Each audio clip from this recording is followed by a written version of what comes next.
Sancte Spiritus, et emite celitus, lucis tuae radium, veni pater Paulus. Particularly at the end of someone's life, whether it's the person himself or herself or a loved one, we often are faced with questions about what type of medical care am I obligated to give either myself or a loved one.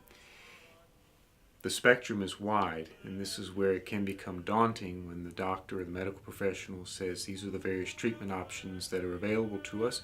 Which ones would you like to avail yourself of? So the church helps us with this. The church gives us 4 particular words which we can use to help discern the type of medical treatment that we'd like to use, again, for ourselves or for a loved one. The first 2 terms the church uses is ordinary and extraordinary care. Basically, ordinary care is care that does not cause a grave burden to us to receive. Extraordinary care would be care that does involve some sort of grave burden. The church has taught us that ordinary care, we are obliged to receive this care that is not a burden. Care that is a bit of a burden for us to receive, we are not obliged to receive it, but if we choose to receive it, we can.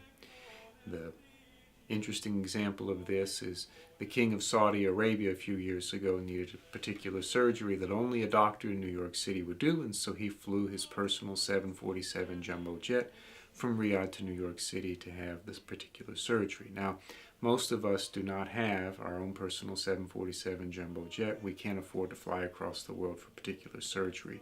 For us, that would be a grave burden, and therefore we're not obliged to do that. For the king of Saudi Arabia, perhaps it was a burden to fly all the way around the world, and so it was still perhaps extraordinary care, but he chose to have it anyway. The next 2 terms the church gives us are proportionate and disproportionate care. In this, we take in the context of the treatment that we're putting in and our expectations coming out of that in terms of the health and quality of life that the person will have afterwards. So various things like the pain, the discomfort, even the cost of the treatment that we'll put in either to ourselves or to a loved one based upon the proportion that we expect to get out of that. So, for example, a particular treatment that's very, very painful, very, very difficult, is very costly, and we expect that this will only add a few days to someone's life, is probably not in proportion to what we expect here, and therefore it would be disproportionate care. If we give some particular type of treatment for the expectation that the person will live a long time afterwards, well, this is in proportion then, and therefore there is a bit of an obligation to receive it. Amen.